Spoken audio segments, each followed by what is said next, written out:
Fox News Podcasts presents the Bret Baier Podcast with Fox News chief political anchor Bret Baier. President Trump continuing his anti-crime campaign as he held a cabinet meeting in Washington this week, calling the nation's capital America's safest city and vowing to bring the same approach to other crime-ridden cities across the country, insisting crime is an issue Democrats cannot afford to ignore. The line is that I'm a dictator, but I stop crime. So a lot of people say, if that's the case, I'd rather have a dictator. But I'm not a dictator. I just know how to stop crime. Meanwhile, alongside their families in the Oval Office, President Trump signed a proclamation marking 4 years since the botched Afghanistan withdrawal, honoring 13 fallen service members. Let's start there with our panel today. Democratic strategist, radio host Leslie Marshall, editor-at-large of the Spectator World and host of the Big Ben Show, Ben Domenech, and Fox News senior White House correspondent Jacqui Heinrich. Jacqui, it is like drinking from a fire hose, it seems like, over the last few days, with President Trump getting in front of the media on a host of topics and really controlling the news cycle, as he's wont to do. We had to have broken some kind of a record today. That cabinet meeting was 3 hours and 16 minutes, and we talked about everything from Taylor Swift and Travis Kelce's engagement to Chinese student visas being revoked, to the National Guard, to Russia and Ukraine war. It is head spinning, which direction we could potentially go in. But there's real news on each of those topics. And the president, depending on the mood that he's in or whatever he has next on his schedule, doesn't have much hesitation to take it there and take us there. And give us sort of a full view of those issues and where his head is at. It seems like right now the two big things that we're covering from here are the crackdown on crime and illegal immigration across the country, the role of the National Guard, expanding out to the states, his comments that he wants to wait for these blue state leaders to ask for help. That's important given the legal authority that all this is happening under. And then also we got a new timeline in the Russia-Ukraine war. You heard Steve Witkoff in that meeting say that he's hoping to bring it to a conclusion by the end of the year. And that is brand new, especially after the president a few days ago said that he would know within 2 weeks whether he's got to pull the trigger on these Russia sanctions. So those are the two stories that we're eyeing most closely at this particular second. But of course, as you know, that can change. It can change day by day, second by second. Leslie, on this crime push and what's happening in Washington, D.C., how Democrats are reacting to it around the country, specifically the governor in Illinois, the mayor in Chicago. You're seeing different Democrats react differently. Gavin Newsom out in California. How do you think it plays politically as this goes on in days and days of this federalization in Washington, D.C.? I don't think in the long run, Brett, that politically it is going to be good for the president, for the Republican Party. And this is why.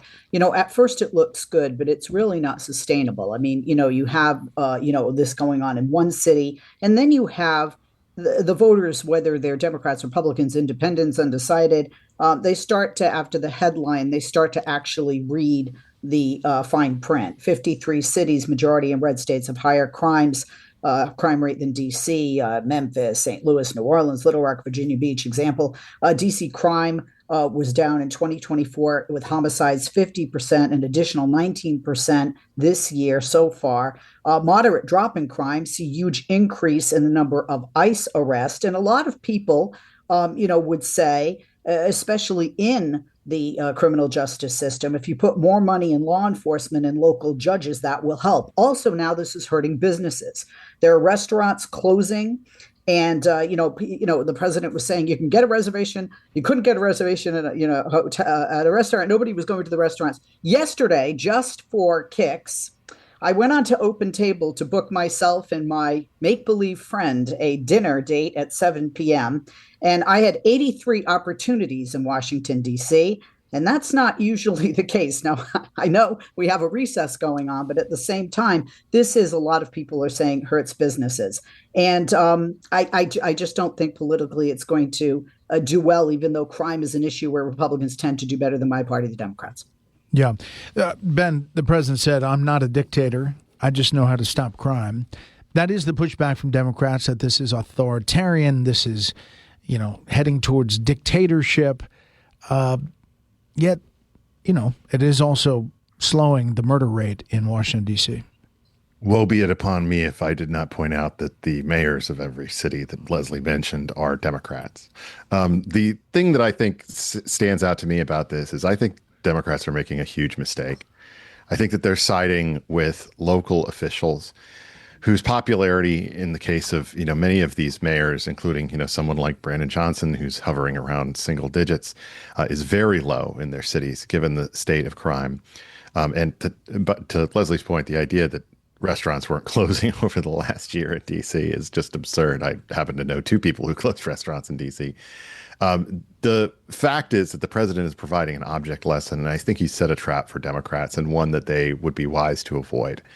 The smartest play for Democrats in this moment would be to accept the help of the fact that so many of these police forces are so dramatically understaffed. We're working at less than 75% of the force that DC believes and is budgeted for hiring when it comes to the police, just given the fact that they've been unable to replace the people who have left those jobs. I think that they should accept the support. And then I think they should claim victory if things move forward in a way that is positive for the people. And I don't think that they will actually be penalized in the future politically for any kind of cooperation with the federal government when it comes to restoring law and order in the streets, which is actually what matters to the neighborhoods and the people who actually live there. And that's something that I think is of the utmost importance in this moment. They need to reject the Soros argument of the past. It was Joe Biden who had a moderate to conservative record on crime. Bill Clinton, who had a moderate to conservative record on crime. People who, instilled the ideas of law and order. And that includes, people like Mayor Bloomberg. The idea that you're going to accept the fact that this is a party that's going to be about the Zoran Mandanis of the world and the elimination of misdemeanors, the elimination of cops on the street, the belief that somehow you can repair the crimes that happen with just more affordable housing. That's just not something that passes the smell test with the people in these cities. And I think that you can claim a victory in this moment if you side against those people, and you will be viewed as on the side of law and order, not fascism, not authoritarianism, not the kinds of things that you hear on other networks, the hair on fire sort of approach. I think instead you can establish yourself as being well in the center of the country when it comes to reestablishing this type of order within our cities, which we should all be proud of as Americans, regardless of whether we're Republicans or Democrats. And Jacqui, I guess to Ben's point, for the governor of Illinois to say we don't need any help in Chicago, and yet you look at the murder rate there, or the robbery rate, or violent crime rate. So it is a tougher political position to be in. Yeah, I think that they here in the White House are trying to push the Democrats into defending something that is indefensible because, when you're talking about statistics and whether or not something was down, people don't remember numbers. They remember their neighbor saying, oh, make sure to lock your doors tonight because this happened 2 blocks from here, or a person that they know having a story of, an attack. And we all in D.C. know someone who has been affected by crime, regardless of whether there's been an improvement in the data. So that's sort of what this White House is seizing on. And you heard the president talking about that today, the sort of political upside to being in this position where, he's going to say, look, we're going to do XYZ thing because we are the party of common sense.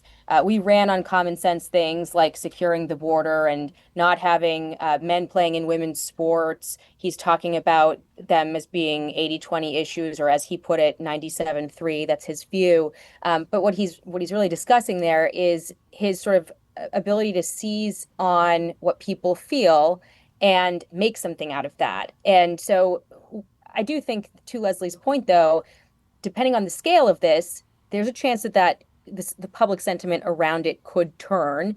I think he is sensitive to that by saying, look, we're not going to be sending in the military to these blue cities and states unless their leaders ask for it, because that would be optically a very bad thing. And you could have some conflicts between people on the ground there and American service members, which is never anything that you want to see.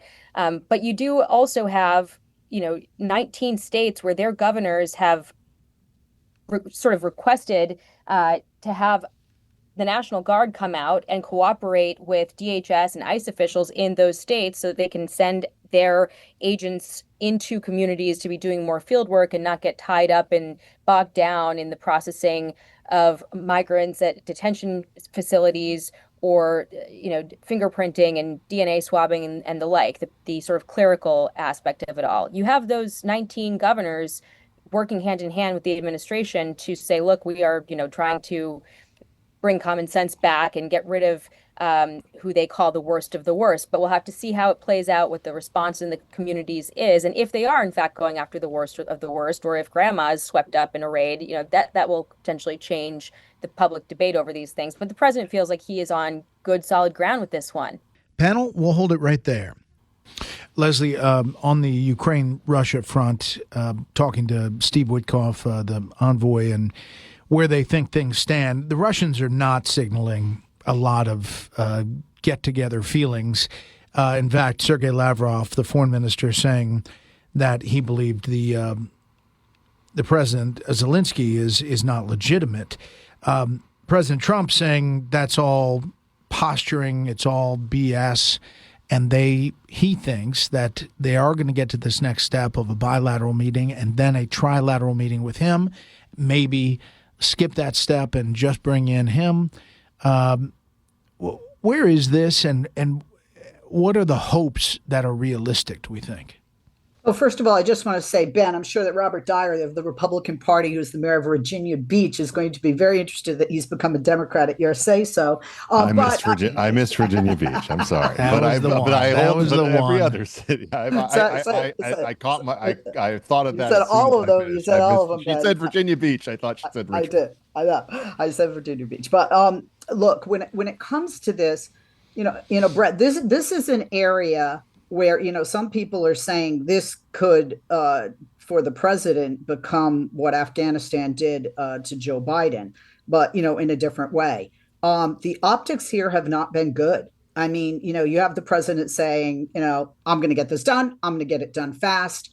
And then the goalpost keeps moving. The narrative keeps changing. Who we're supporting or appear to be supporting in the Republican Party supporting keeps changing. And we still don't have the victor in this, sadly, so far, has been Vladimir Putin. Vladimir Putin speaks first before our president has a red carpet with, military, bended on the knee to roll it out. Those are terrible optics for the world. And our allies around the world have been really urging and telling the president, we have really got to be pro-peace. We have really got to be pro-Ukraine. We got to really, be pro-freedom and support Zelensky. And I do see the president's come back to that, thankfully. But I think the detours hurt us, and I think it has helped Putin. I, like so many, and many on the right as well, don't trust a thing that man says. Know him to be who he has shown himself to be. And they say, what's the cliche? When somebody shows you who they are, believe them. And I fear this is sadly going to be a long time coming because he's not going to budge. He's not going to give up what he wants, but neither is Zelensky. So I'm not sure, there can be summit after summit and meeting after meeting, but unless you have willing participants, which Putin has not been and continues not to be, I'm not trying to sound like a doomster, a Debbie Downer instead of a, Pollyanna here. But I don't see positives for this going forward. And I think, certainly politically for the president, if this doesn't change over time, that's going to come back to bite him and his party. Yeah, I mean, there is that thought, Ben, that, Russia, if it continues to roll and this continues to go on, that this is a potential political problem for the president and that it becomes his Afghanistan. He continues to say it's not his war. He's trying to solve it to try to make peace. Now, there can also be a change in the dynamic with sanctions and tariffs and other pinching of Putin that gets him more receptive to a meeting or meetings that are fruitful. I mean, we saw that with India and the secondary tariffs on buying Russian oil. It hasn't happened with China yet. If it did, it would pretty much shut down Russian sales. There are other countries as well. So, there could be a change in dynamic here that changes how people view it. My read on this is that the president has become increasingly frustrated with Vladimir Putin, that he actually, believes that he is trying to, build a golden bridge for him out of this, essentially, and create a situation where, look, we understand the damage that has actually happened to Russia and to their economy because of this. And that damage can be increased very quickly, as you said, given the steps that could be taken. I think he's grown frustrated because I believe that he came into this thinking that Putin would be slightly more receptive to a deal where the pressure that was brought by the Trump administration on Zelensky to accept something that was less than what he has obviously said publicly in terms of his lines of what he believes should be the final thing, make him come to grips with reality and say, look, we're not going to get your ideal, that on the one hand would be met on the other by a receptiveness of Putin to sort of cut bait and understand that the level of damage to Russia that would happen if they continue on this path would be exorbitant, even beyond what they've currently experienced. And so I think his level of frustration is a guiding element of this. And the more that it increases, I think the more that there's the possibility that he engages in those types of steps that you just entertained. And Jacqui, to your point earlier, it's pretty remarkable. A cabinet meeting that's open like that. We've seen them obviously in this administration before, but for 3 hours. And the news that came out of it, it was all over the place. I mean, Secretary of Treasury Scott Bessent saying that they're bringing in $500 billion to $1 trillion in tariff revenue before the end of the year. Health and Human Services Secretary Robert F. Kennedy Jr. saying that they have found interventions that they have linked to causation of autism, and that he put the number is 1 in 31, and sometimes in California they're at 1 in 12 and a half kids that have some sort of autism, and they're going to come out with this study in September. I think people have been waiting for some of that from HHS. There's a lot of big things that came out of this 3 hours. A lot of big things. Never any shortage of material to talk about. It's just sort of point and pick. There's always a topic that you could delve into at length covering this White House. That said, I do think there were some things that were not asked in the meeting. There was a 30-minute Q&A, but I didn't hear any questions on some of the stories that I'm watching. For instance, the president's getting frustrated with Putin, and he keeps talking about these sanctions, but it sounds to me from following this pretty closely that he views sanctions as the last tool he has. And once you use that, what other leverage do you have? And he does not want to get into a conflict with Russia. He wants badly to avoid a war.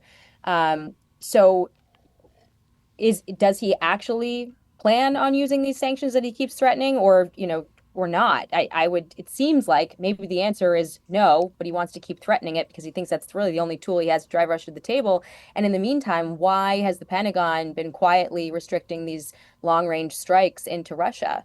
Will he pull back from that? Will he authorize Ukraine to strike into Russia, which, by the way, the Biden administration did at the very end of their term to try to make it difficult for the Trump administration to undo?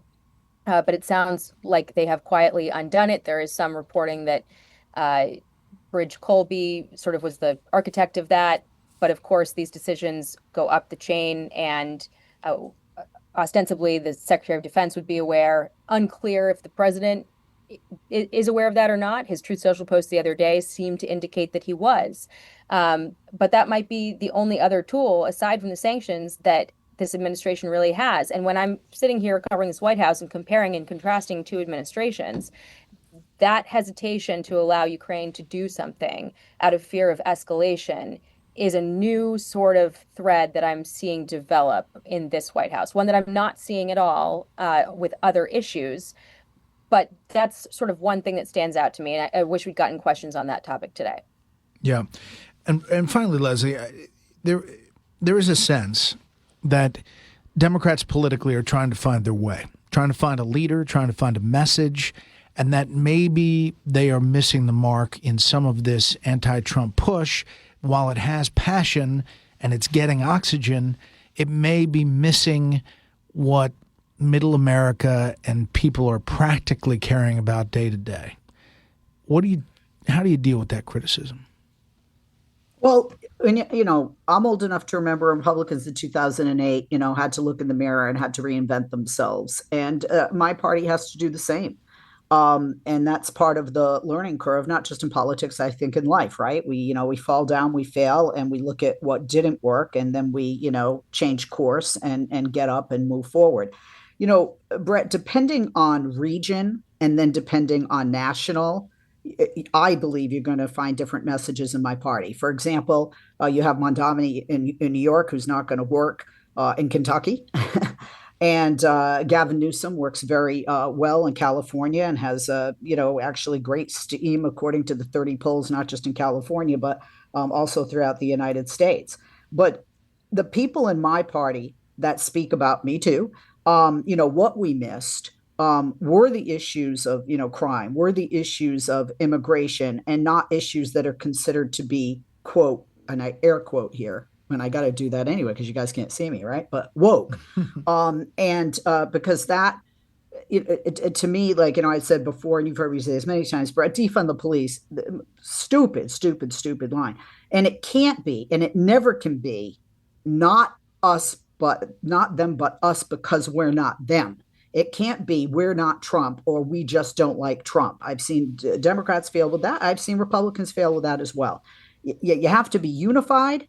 You have to speak. And one of the things that Mondomini has done well in New York is he has just pounded the pavement and talked to the people. What are your frustrations? What do you want? And that was his message and why he's doing so very well. Democrats have to do that the same on a district level for the House, a state level for the Senate, and then a national level, once we decide who is going to represent us in the next presidential election. And I think, it's, like James Carville said, the economy's stupid, but also crime and immigration. Those are top three, and they're probably going to be top three for the next, one or two election cycles going forward. All right, panel, thanks so much. Now for a bit of history. On August 26, 1791, rivals over the claim of the invention, John Fitch and James Rumsey both scored federal patents for the steamboat, but with very different designs. Fitch had already shown off his paddle-powered craft to Constitutional Convention delegates in 1787, while Rumsey pushed jet propulsion. Fitch later built a larger steamboat that had ferried passengers and freight between Philadelphia and New Jersey, fueling the race to dominate America's rivers. Despite both of their efforts, Robert Fulton is generally credited as the inventor of the steamboat. That'll do it for this week. You can hear more of this series at foxnewspodcast.com or wherever you download podcasts. Make sure to leave a rating and a review. We want to hear from you. For Leslie, Ben, and Jacqui, I'm Brett Baer. We'll see you next time. Listen ad-free with a Fox News Podcast Plus subscription on Apple Podcasts, and Amazon Prime members can listen to this show ad-free on the Amazon Music app.